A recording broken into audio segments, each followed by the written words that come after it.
हमें लगता है कि आजकल माता पिता कई पहलुओं में अपने बच्चों के लिए खुले विचार रखते हैं। हालांकि जब इंटरकास्ट मैरिज की बात आए तो लोग आज भी पुराने ख्यालों के हैं और वे एक ऐसी लकीर खींच देते हैं जिसे बच्चे पार नहीं कर पाते।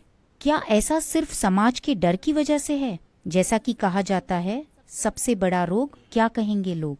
तो युवा होने के नाते हम माता पिता को मनाने के लिए क्या कर सकते हैं ताकि उन्हें इस सामाजिक डर से बाहर ला पाएं? देखिए, डर शायद सिर्फ इस बारे में ना हो कि कोई क्या कहेगा। हमें जाति व्यवस्था को समझना होगा कि वो है क्या। इससे पहले कि मैं ये कहूं, मैं चाहता हूं कि आप ये समझें कि मैंने कभी किसी से ये नहीं पूछा कि आपकी जाति क्या है, क्योंकि ये बात कभी मेरे मन में आती ही नहीं है। तो मैं इंटरकास्ट मैरिज के खिलाफ हूं, क्योंकि अब कोई ये एक लाइन लेकर मुझे मुसीबत में डाल देगा। लेकिन मैं ऐसा करता रहता हूं क्योंकि यही उद्देश्य है। मैं इंटरकास्ट मैरिज के खिलाफ हूं क्योंकि सबसे पहले आप खुद को एक जाति का मानते ही क्यों हैं और फिर दूसरी जाति से जुड़ना चाहते हैं।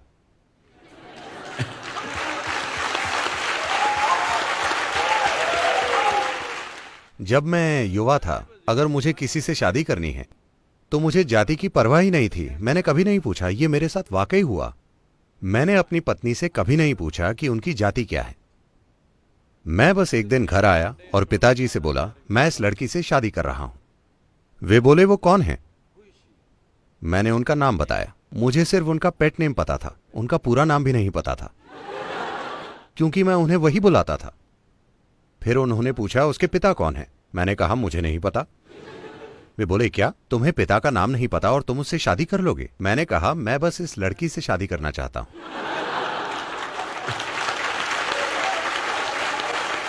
मुझे उनके पिता से शादी नहीं करनी, ना ही उनकी संपत्ति से, ना खानदान से। मैं बस लड़की से शादी करना चाहता हूं। वो किस जाति की है? मैंने कहा, मुझे नहीं पता। क्या तुम उनकी जाति भी नहीं जानते? मैंने कहा, मुझे नहीं पता, क्योंकि जो लोगों ने मुझे बताया है उसके अलावा मुझे खुद अपनी जाति कहीं महसूस नहीं होती। मैंने खुद को हर ढांचे से अलग कर लिया है। मैं किसी भी ढांचे में नहीं हूं। तो मैंने उनकी जाति भी नहीं पूछी। तो मैंने बस अपनी पत्नी से कह दिया कि तुम मेरी पत्नी हो, बस। वो बोली, बस ऐसे ही? कोई गवाह नहीं, कोई व्यवस्था नहीं, फूलमाला भी नहीं? मैंने कहा, देखो, कोई भी गवाह मुझ पर कोई बात नहीं थोप सकता। When I say something, that's it. जब मैं कुछ कहता हूं तो बस, मैं उससे पीछे नहीं हटूंगा। मैंने कह दिया तुम मेरी पत्नी हो, बस हो गया। तो मैंने आकर सभी को बता दिया कि मैंने शादी कर ली है। वे बोले, कब, कहां, कैसे? आप उसकी चिंता ना करें, ये मेरी पत्नी है, बात खत्म। तो मैं कह रहा हूं कि आप खुद को एक जाति का क्यों मानते हैं और फिर दूसरी जाति से जुड़ना चाहते हैं?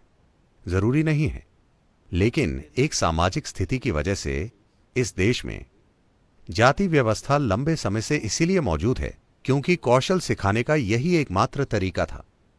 मान लीजिए आपके पिता सुनार हैं,